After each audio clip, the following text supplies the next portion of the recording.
Hello students, in last video I taught you meaning, feature and merits of departmental undertakings. Today topic is demerits of departmental undertakings. First demerit is inflexibility. Departmental undertakings work under strict parliamentary control. There is too much interference of ministers and top officials. Students, in the activities of department undertakings, a lot of interference by the आपका ministers. That is why reduces the flexibility and efficiency of the departmental undertakings. इसी कारण से जो flexibility है और efficiency जो है इस डिपार्टमेंट की वो रिड्यूस हो जाती है. It's clear. Second is lack of motivation. The departmental undertakings have no power to use their revenue and there is no incentive to maximize the profit. Students, as you know, all the revenue from this department are deposited in the government treasury, but in this department the departmental undertakings have no power to use that revenue freely and there is no incentive to maximize the profit. Profit को maximise करने के लिए भी कोई incentive provide नहीं कराया जाता and there is no direct relation between the efforts and rewards.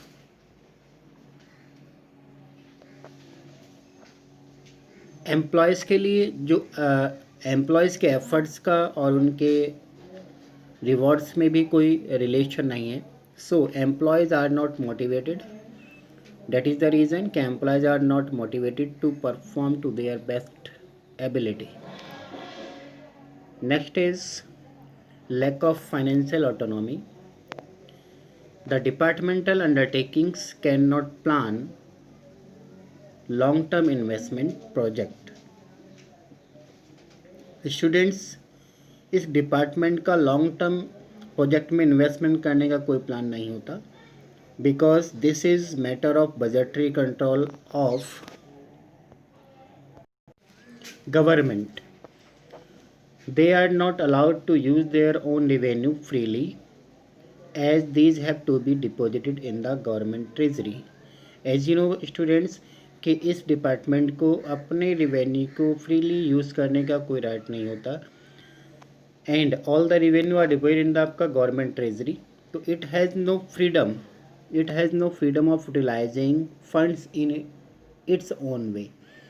अपने रिक्वायरमेंट को फुलफ़िल करने के लिए उस रिवेन्यू से किसी भी प्रकार के little amount also not use by this department. Total fund are provide by the आपका budget which are made by the आपका government. So this is the reason. Next is inefficient management. Departmental undertakings are managed by the government officials. Students, ये जो department undertakings हैं ये government officers के through manage किए जाते हैं. These officials are overburdened with the paperwork. In officers के पास a lot of paperwork होता है and they have a overburden. They spend maximum time to answer the queries from parliament और ministry. जो ministry से और पार्लियामेंट से जो unnecessary paper work की क्वेरीज में ये मैक्सिमम टाइम अपना डिवोट कर देते हैं and not concentrate on the आपका important activities. So the management is inefficient. Next is red tapeism and bureaucracy. Red tapeism and bureaucracy means to delay in decisions. Students, decisions लेने में delay होना. And as you know कि if you have make the decision after miss the opportunity then there is no use of that decision. यदि आप समय निकलने के बाद कोई डिसीजन लेते हैं तो उस डिसीजन का कोई मतलब नहीं होता। So due to many formalities, जो डिले होता है यहाँ पर डिसीजन में, वो बहुत सारी फॉर्मेलिटीज़ को फिलिंग करना होता है, इसलिए डिले इन डिसीजन होता है। The decisions are delayed due to the administrative formalities, comma paperwork etcetera, बहुत सारी फॉर्मेलिटीज़ को फिल करना होता है जिस कारण डिले इन डिसीजंस होता है। So student, these are the demerits, but now the next topic is public corporation or statutory corporation. Public corporation is a body corporate formed by a special act of parliament. Parliament में एक special act को passing करके इस corporation को formed किया जाता है by the central और स्टेट लेजिस्लेचर। सेंट्रल और स्टेट लेजिस्लेचर, तो सेंट्रल और या स्टेट विधानसभा दोनों में से कोई भी पास कर सकती है इसको बनाने के लिए, कि it is fully finance by the आपका गवर्नमेंट। ये कारपोरेशन टोटली गवर्नमेंट से फाइनेंस्ड होता है। Its powers, objectives, limitations etcetera are also decided by the act. इस कारपोरेशन की power, objectives, limitations, all these are decided in the act, act में decided होती हैं। For example Indian Airlines, these are the example of public corporation: Indian Airlines, Air India, State Bank of India, LIC, Food Corporation of India, and Oil and Natural Gas Corporation, etc. It's clear? Now the features of public corporation.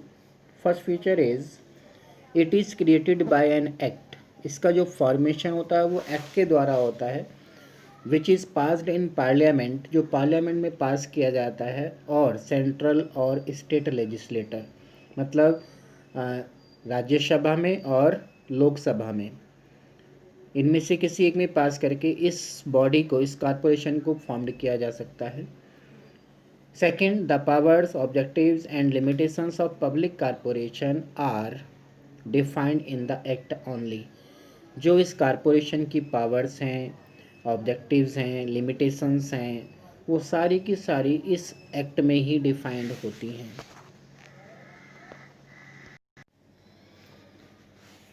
Next, it operates under total control of central और state government.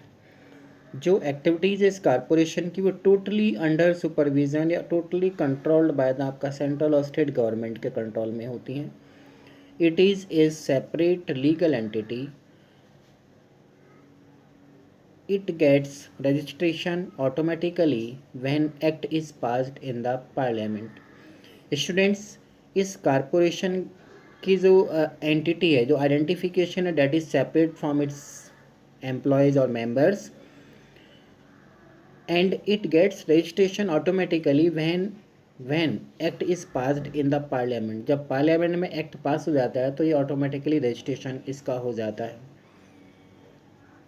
Next is it is manage by the board of directors who are nominated by the government, यानी कि all the activities of public corporation are managed and controlled by the board of directors, and these board of directors are appointed or nominated by the आपका government इनको nominate करती है। Next is the public corporation has its own rules of recruitment and remuneration for its staff and employees.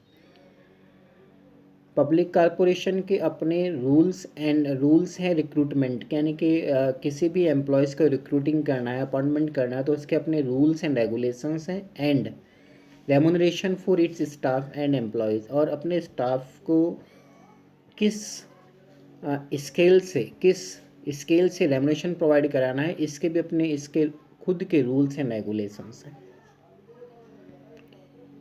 Public corporation enjoys administrative autonomy because it is free from political interference। जो public corporation ये administrative autonomy को enjoy करता है because ये totally political interference से free है, यानी कि political interference is not in the आपका एक्टिविटीज ऑफ पब्लिक कॉरपोरेशन।